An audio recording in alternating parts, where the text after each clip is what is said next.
Bible చెప్తుంది తండ్రి పాత్ర ఏమిటి, బిడల పాత్ర ఏమిటి, తండ్రి చేయవలసింది ఏంటి, బిడలు చేయవలసింది ఏంటి.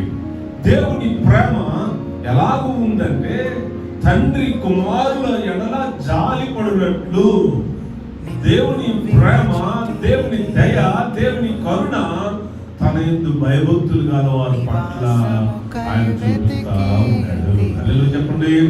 ఒక తండ్రి ఒక బిడ్డనే ప్రేమించగలడు, ఒక కుమార్తెనే ప్రేమించగలడు.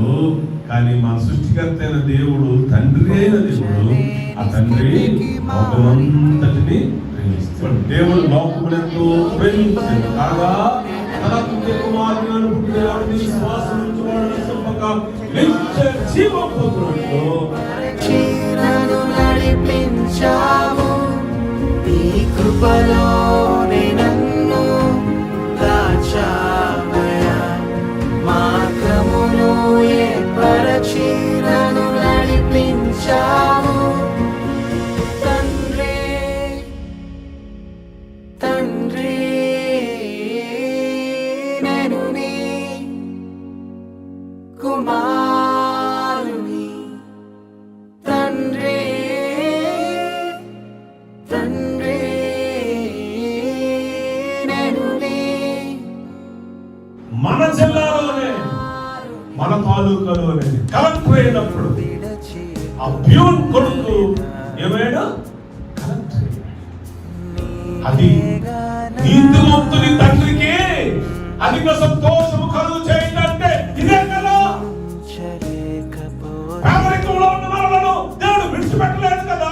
తన జ్ఞానంతో నింపి, తన కొమ్ముతో నింపి, తన ఐశ్వర్యం చొప్పున తన యొక్క బిడ్డలకు నేర్పిన నీతి బోధనను బట్టి, శిక్షలో బోధనలో పెంచిన దాన్ని బట్టి నీతిమంతుని తండ్రికి అధిక సంతోషం కలుగునంటే ఒక కాలేజీలో ప్యూనుగా ఉన్న తన యొక్క కుమారుడు ఐఏఎస్ ఆఫీసర్ అయినప్పుడు అతనికి ఒక రిక్షా తొక్కునే వాడి కుమార్తె ఐఏఎస్ ఆఫీసర్ అయ్యి ఆ రిక్షాలో తన తల్లిని కూర్చోబెట్టి ఐఏఎస్ ఆఫీసర్ గా ఆ రిక్షా తొక్కున్నప్పుడు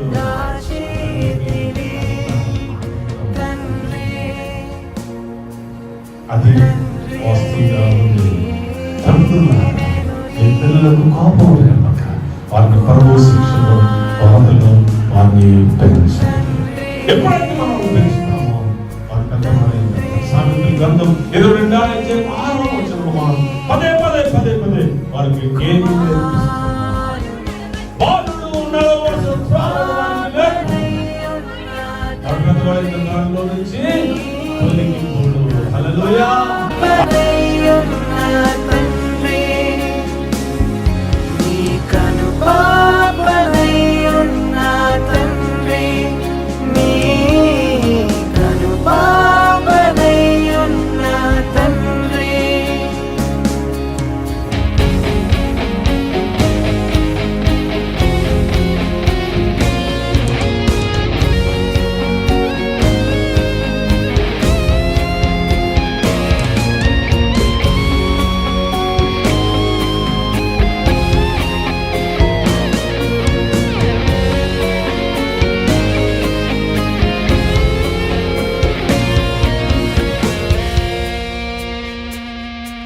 పరాయుడను కాను, నీవు వెలివేయలేదు.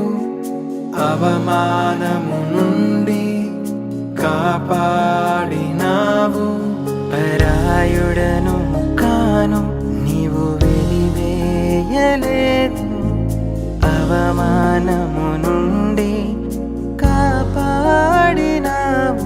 నీ కౌగిలితో నన్ను ముద్దాడినావు.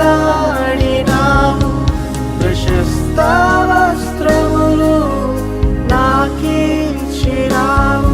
నీ కౌగిలితో నన్ను ముద్దాడినావు. ప్రశస్త వస్త్రములు నాకిచ్చినావు.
పాపనై ఉన్న తండ్రే, కను